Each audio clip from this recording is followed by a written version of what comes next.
और अब खबर लखनऊ से। आज लखनऊ में जेपी जयंती को लेकर जमकर हंगामा हुआ। प्रदर्शन के बीच अखिलेश यादव ने जेपी की प्रतिमा पर माल्यार्पण किया। उन्होंने बीजेपी सरकार पर बड़े आरोप लगाए। तस्वीरें लखनऊ में जेपी जयंती पर हुए हंगामे की हैं। समाजवादी पार्टी के कार्यकर्ताओं ने आज लखनऊ में प्रदर्शन किया।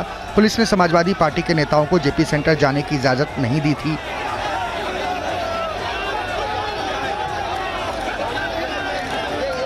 फिर प्रदर्शन के बीच लखनऊ में अखिलेश यादव ने घर के पास जयप्रकाश नारायण की मूर्ति पर माल्यार्पण किया। तस्वीर देखिए, अब अखिलेश यादव ने एक अलग रुख अपनाया और डेमोक्रेटिक तरीके से जेपी की मूर्ति पर माल्यार्पण कर रहे हैं अखिलेश यादव, और वो भी उस बैरियर के सामने जो बैरियर उनको रोकने के लिए लगाया गया था। मंच पर कुछ बड़े नेता भी उनके साथ हैं। छोटा सा मंच बनाया गया है, ओपन जिप्सी है, उसमें जेपी की मूर्ति, और आज उनकी जयंती के मौके पर अखिलेश यादव एक बड़ा संदेश दे रहे हैं और साफ तौर पर सरकार को जवाब भी कि आप मुझे बाहर निकलने से रोक सकते हैं, लेकिन जयंती मनाने से आप मुझे नहीं रोक सकते हैं।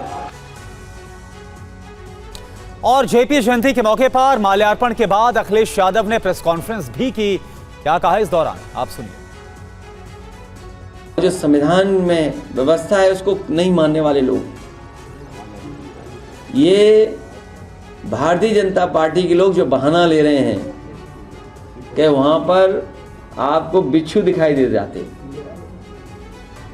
अगर इन्हें इतनी ही चिंता थी बिच्छू की तो सफाई क्यों नहीं कराई इन्होंने? इस म्यूजियम का रखरखाव क्यों नहीं किया? इस बिल्डिंग को पूरा क्यों नहीं किया? लेकिन अपने लोगों को उन्हें लाभ पहुंचाना था। 70 करोड़ रुपए इसके सैंक्शन हुए हैं। समय समय पर हम लोग अखबार में पढ़ते हैं कि ये बिल्डिंग पूरी की जाएगी। किसी ने पीआईएल भी की, एक वरिष्ठ पत्रकार ने पीआईएल भी की, तो सरकार ने भी एफिडेविट लगाया और सुनने में आ रहा है ये बिल्डिंग वो पूरा करना चाहते हैं। लेकिन इधर ये सुनने में आ रहा है कि ये बिल्डिंग बेचना चाहते हैं, जैसे और इन्होंने बड़ी बड़ी चीजें लखनऊ की बेची हैं। और इससे पहले अखिलेश यादव ने कहा कि उन्हें माल्यार्पण से रोकने के पीछे बीजेपी ने साजिश की है। सुनिए अखिलेश का यह बयान। जयंती हर साल मनाते हैं और इसी तरह मनाते रहेंगे। आज पुलिस ने रोका है, ये पुलिस कब तक खड़ी रहेगी? जैसे ही पुलिस हटेगी हम लोग फिर जयंती को मनाएंगे, वहीं पर मनाएंगे। ये सरकार गूंगी बहरी तो है ही, लेकिन आजकल इसको दिखाई भी नहीं दे रहा है। भारतीय जनता पार्टी के लोग विनाशकारी लोग हैं। इन्हें कोई अच्छी चीज दे दो उसका विनाश कर देंगे। सोचिए कैसा अधर्म का काम कर रहे हैं। भारतीय जनता पार्टी दावा करती है कि वो सभी त्योहारों को मनाती है। बताओ, हम समाजवादियों को त्योहार भी नहीं मनाने दे रहे हैं। और माल्यार्पण विवाद पर समाजवादी पार्टी के महासचिव प्रोफेसर रामगोपाल यादव ने कहा कि बीजेपी सरकार की मानसिकता ही छोटी है। श्रद्धांजलि देने से अखिलेश यादव को क्यों रोका गया? जयप्रकाश नारायण जी की जयंती का मौका है, लेकिन लखनऊ राजनीतिक अखाड़े में तब्दील हो गए हैं। मेरे साथ में सपा नेता प्रोफेसर रामगोपाल यादव जी हैं। लखनऊ में क्या हो रहा है, ये वजह क्या? ये लखनऊ में जो सरकार है वो फासिस्ट मानसिकता के लोग हैं, वरना वजह तो कोई हो ही नहीं सकती है। जयप्रकाश जी जैसे महान स्वतंत्रता संग्राम सेनानी की प्रतिमा पर माल्यार्पण करने से रोकने के पीछे कोई जायज़ वजह हो ही नहीं सकती। मैं तो इस वक्त देश के समस्त समाजवादी जो इधर उधर बिखरे हुए हैं उनको अपील करूंगा कि वो इस बीजेपी को विरोध करने के लिए कि जयप्रकाश कुछ उस तरफ हैं, उनको ही सोचना चाहिए। कुछ तो जयप्रकाश के आंदोलन की उपज है। नीतीश कुमार जी जैसे नेता इतने बड़े बने हुए हैं आजकल, केंद्र में मंत्री रहे, कई बार मुख्यमंत्री रहे, रिकॉर्ड है बिहार में। उनको एक मिनट भी इस बीजेपी के साथ नहीं रहना चाहिए। जयप्रकाश जी का अपमान सारे देश के स्वतंत्रता संग्राम सेनानियों का अपमान है और बिहार की और वहीं समाजवादी पार्टी के नेता माता प्रसाद पांडे ने भी बीजेपी सरकार पर सवाल उठाए। उन्होंने कहा कि जेपी की जयंती पर श्रद्धांजलि देने से रोकना सरकार की तानाशाही।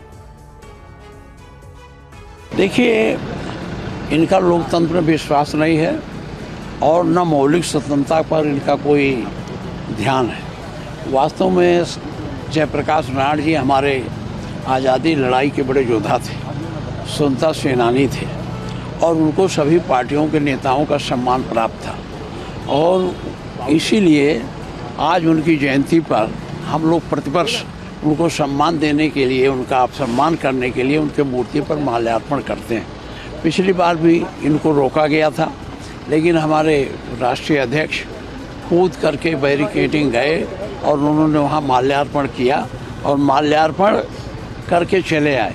मेरे समझ में नहीं आता किसी मूर्ति पर माल्यार्पण करने से कौन सा पहाड़ टूट जाता।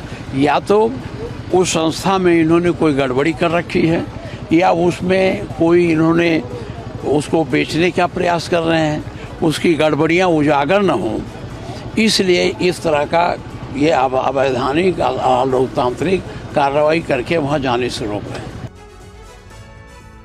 इस मामले पर समाजवादी पार्टी ने यूपी सरकार पर जेपी सेंटर बेचने के आरोप लगाए तो बीजेपी ने समाजवादी पार्टी के आरोपों का जवाब दिया। उनको माला पहनाने के लिए रोक दिया गया।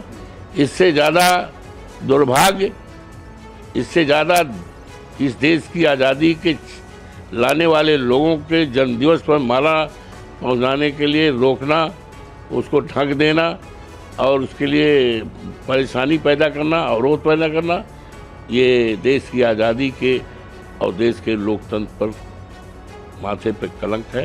भाजपा की सरकार दमन, जुल्म, अन्याय और तानाशाही से हमारी आवाज को बंद नहीं कर सकती है। देखिए, अखिलेश यादव जी राजनीति कर रहे हैं। जो नोटिस जारी किया है वो स्पष्ट करता है कि अभी कंस्ट्रक्शन इनकम्प्लीट है।